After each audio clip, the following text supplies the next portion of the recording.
Assalamualaikum dan salam sejahtera. Bertemu lagi bersama Cikgu Yati kali ini dalam bab 7 sukatan serakan data terkumpul. Standard pembelajaran kita pada hari ini adalah menentukan julat antara kuartil, varians dan sisihan piawai sebagai sukatan untuk menghuraikan serakan bagi data terkumpul. Awak akan tahu macam mana cara mencari julat antara kuartil, varians dan sisihan piawai di akhir pembelajaran ini ya. Sebelum tu kita ingat semula di tingkatan 4 kamu telah mempelajari sukatan serakan data tak terkumpul. Okey?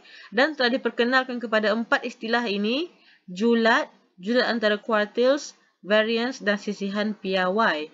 Tapi sebelum ni adalah melibatkan data tak terkumpul. Okey? Tahun ini di tingkatan 5 kamu akan mengira kuantiti yang sama tetapi untuk data yang terkumpul. Okey? Kita ingat semula maksud julat dan julat antara kuartil. Julat ialah untuk data terkumpul sama dengan titik tengah kelas tertinggi tolak titik tengah kelas terendah. So, untuk data terkumpul, kita akan gunakan titik tengah. Ya, perwakilannya titik tengah. Kalau tak terkumpul sebelum ni, awak cuma ambil nilai tinggi tolak nilai yang terendah. Okay, itu bezanya. Julat antara kuartil, kita masih lagi guna rumus yang sama. Q3 tolak Q1. Okay, kuartil ketiga tolak kuartil pertama. Kita lihat contoh melibatkan julat dan julat antara kuartil. Pak Hamidi telah mencatatkan jisim buah nanas yang dipetik dari kebunnya. Jadual kekerapan dan ogif yang berikut menunjukkan data yang diperolehnya. Tentukan julat dan julat antara kuartil bagi data tersebut. Kita lihat jadualnya dan juga graf ogifnya yang ini. Okey, ini adalah bentuk data terkumpul di mana kita dah ada jadual kekerapan dan juga ogif. So, kita nak mencari julat. Julat mesti melibatkan titik tengah bagi kelas tertinggi tolak titik tengah kelas yang terendah. Julat antara kuartil, kita kena gunakan graf ogif kita mencari kuartil ketiga dan kuartil pertama. Lepas tu kita akan tolak nilai tersebut. Okey, jom kita lihat. Penyelesaiannya, kita lihat kepada jadual kita. Untuk kita punya julat, kita akan lihat titik tengah bagi kelas tertinggi dan juga titik tengah bagi kelas yang terendah. Untuk mencarinya, senang sahaja. Had atas bagi kelas tertinggi ni 999 tambah dengan had bawah 900 kita bahagi 2. Begitu juga dengan had yang kelas terendah. Had atas dia 499 tambah dengan 400 bahagi 2. Nanti kita cari beza kedua-duanya seperti ini. Okay, ini rumus kita. Julat adalah sama dengan titik tengah kelas tertinggi. Di sini tolak titik tengah kelas terendah. Okay, so kita pun dapat 900 tambah 999 per 2. Tolak dengan 400 tambah 499 per 2. Kita akan dapat nilai ini dan seterusnya memberikan kita julat 500 gram. Okey, mudah sangat. Ya, tengok sahaja titik tengah kelas terendah dan tertinggi dan dapatkan beza kedua-duanya. Next, untuk julat antara kuartil, kita akan menggunakan graf. Graf yang diberi adalah graf ogif. Okey. So, kita tahu rumusnya adalah Q3 tolak Q1. So, daripada ogif, mencari Q1 mesti menggunakan 1/4 ataupun 25% daripada nilai N. N kita 80. Awak tengok nilai graf ni paling maksimum adalah pada 80.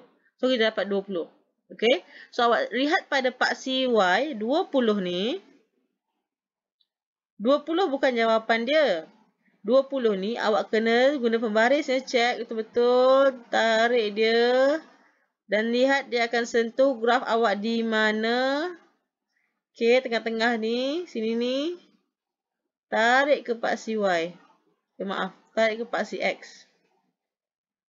So, daripada 599.5 ke kanan lagi 1.5 petak kecil. Okey, berapa nilai 1.5 petak kecil? Kita akan lihat skala dia. skala paksi X kita adalah ni 10 petak kecil ni adalah sama dengan 100. 100, kita nak cari berapa saiz satu petak kecil, kita bahagi 10. 100 mewakili 10 gram. Maaf. Satu petak kecil mewakili 10 gram. So, kita ada 1.5 petak. Ini bermaksud 599.5. Awak kena tambah 15 gram. Okay. So, kita dapat jawapan dia 614.5 bagi kita punya Q1. Okay. Next, kita cari kita punya Q3. Kedudukan Q3 adalah 3/4 daripada 80 iaitu 60. Kita tarik 60 ni sampailah ke ogive. Guna pensel saja, pembaris dan pensel. Okay, tarik ke paksi X. Lihat betul-betul, jangan salah tengok. Okay, satu petak pertambahan daripada 799.5. So, ini 799.5 tambah 10 lah ataupun 809.5. Belum siap lagi sebab kita punya rumus julat antara kuartil adalah Q3 tolak Q1. So, kita kira maka julat antara kuartil kita tolakkan. 809.5 tolak 614.5 jawapannya adalah 195 gram. Mudah sahaja. Okay? Hanya bacakan jawapan daripada graf. Sekarang kita lihat variance dan sisihan piawai. Variance ialah purata kuasa 2 bagi beza data dengan min. Okay? Macam pening sikit tapi tak apa. Nanti kita lihat contoh ya. Sisihan piawai ialah ukuran serakan data pada min yang diukur dengan unit yang sama dengan data asal. Sebenarnya sisihan piawai ni kalau awak dapat variance, awak punca kuasa 2 kan sahaja variance. Awak akan dapat sisihan piawai. Dan yang paling penting untuk variance dan min, variance dan sisihan piawai, kita mesti mencari nilai min terlebih dahulu. Okay, ini rumus kita. Variance, simbol dia sigma kuasa 2 ya, ada kuasa 2. Sisihan piawai, simbol dia sigma sahaja.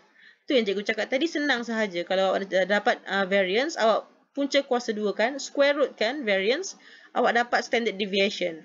Standard deviation tu sisihan piawai, okay? So, rumus dia sigma ataupun jumlah keseluruhan hasil darab frekuensi, kekerapan dan titik tengah. Darabkan kekerapan dan titik tengah kuasa 2. Ada kuasa 2. Okey, ada kuasa 2. So, ni kita tengok balik. Ada kuasa 2 dekat X. Lepas tu kita perlu bahagikan dengan jumlah kekerapan. Tolak dengan, okey, X bar ini adalah min data. X bar adalah min data. Okay, X di sini adalah titik tengah, F adalah kekerapan, X bar adalah min. Okay, nak mencari min pun senang sahaja. X bar kita nak cari sama sahaja dengan ni, summation of Fx, darabkan kekerapan dengan titik tengah, tak ada square, tak ada kuasa 2 tau, Fx je, per dengan jumlah kekerapan. Okay, sisihan piawai tengok ni, sama sahaja dengan variance, cuma ni ada punca kuasa 2. Sebab tu dia adalah punca kuasa 2 variance. Okey, pening-pening kat rumus. Jangan risau. Tengok contoh. Senang je. Contoh jadual kekerapan di bawah menunjukkan isi padu air dalam liter terhampir yang digunakan dalam sehari bagi sekumpulan isi rumah di sebuah kawasan perumahan. Hitung variance dan sisihan piawai bagi data itu. Okey, dia bagi kita jadual yang mengufuk. Macam ni. Nak selesaikan ni senang sahaja. Ingat balik kita punya rumus. Kita perlu tahu apakah kita punya min. Okey, nak tahu min, kita kena tahu berapa jumlah F darab X, berapa jumlah kekerapan. Kekerapan merujuk kepada bilangan keluarga lah dekat sini. Sini kita punya F. Okey, kita kena nak cari variance, nanti kita kena tahu X kuasa 2. So, kita akan gunakan jadual yang dia bagi yang mengufuk ni. Macam mana? Tengok next.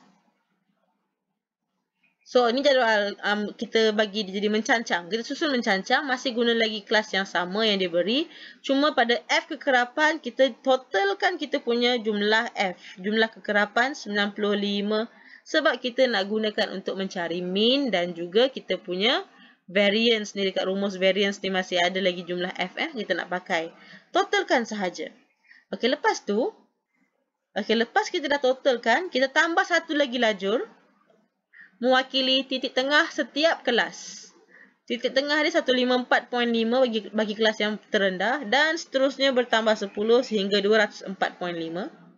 Tambah satu kolom, okey. Okey, kita baru dapat X, ya. Kita nakkan X kuasa 2 ataupun kita nak cari min. So kita kena ada Fx. So kita darabkan dulu F dengan X.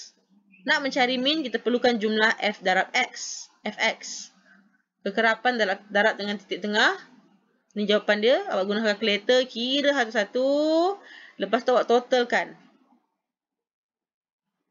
Bila awak guna jadual senang. Awak terus totalkan. Tulis je dekat jadual ni jawapan awak apa. Okey. Next. Kita dapatkan X kuasa 2. Sebab dalam rumus variance kita ada X kuasa 2. Kita X kuasa 2. Maksudnya kuasa 2 kan setiap nilai yang di titik tengah ni. 1 per 1. 1 per 1. 154.5 kuasa 2 dapat 23,870.25. 164.5 kuasa 2 awak dapat 27,060.25 dan seterusnya. Okey? X kuasa 2. Tak perlu jumlahkan X kuasa 2 sebab tak ada nak jumlah X kuasa 2. Kita cuma ada jumlah F darab X kuasa 2. So, awak kena buat F darab X kuasa 2. Ni pula kita nak. Ni darab dengan ni. Okay, so sini. Kira 1 by 1 setiap baris. Okay, 8 darab dengan 23,000 ni. 12 darab dengan 27,000. 15 darab dengan 30,000. Dan seterusnya sampai lengkap jadual ni. Awak totalkan semua ke bawah ni berapa awak dapat? 3 juta lebih. Okay, jangan panik. Memang macam ni pengiraan dia. Ini yang paling mudah. Okay, supaya bukan apa? Supaya tak cuai. So, jom kita mula kiraan. Kita nak cari min. Min, rumus dia adalah jumlah kepada kekerapan darab titik tengah bahagi jumlah kekerapan. Okey, kita dah kira dah. Sini dah ada. Sini pun dah ada. Apa susah? Bahagikan terus. Okey? Terus je bahagikan dan dapatlah jawapan 183.34 liter. Kita ambil 2 tempat perpuluhan. Ya? Next, kita dah dapat min tadi 183.34 liter. Kita nak cari variance. Cari variance dulu, nanti kita boleh cari sisihan piawai. Okay, variance. Rumus kita. Sigma kuasa 2 adalah jumlah Fx kuasa 2. Yang ni, dah kira. Bahagi dengan jumlah F pun dah ada. Tolak dengan min kuasa 2. Min pun dah ada kuasa 2. Okay, cikgu nak bagi tips sikit. Kita nak kekalkan ketepatan jawapan. So, kita tak guna yang jawapan kita dapat ni. Kita gunakan yang atas ni. Sebab 3.34 ni tadi kita dah bundarkan 2 tempat perpuluhan. So, kita nak jaga ketepatan jawapan, kita ambil yang pecahan ni. Okey? Maksudnya, kita gantikan dalam rumus ni guna yang pecahan. Macam ni. 17,417.5 bahagi 95. Yang ini yang kita kuasa 2 kan.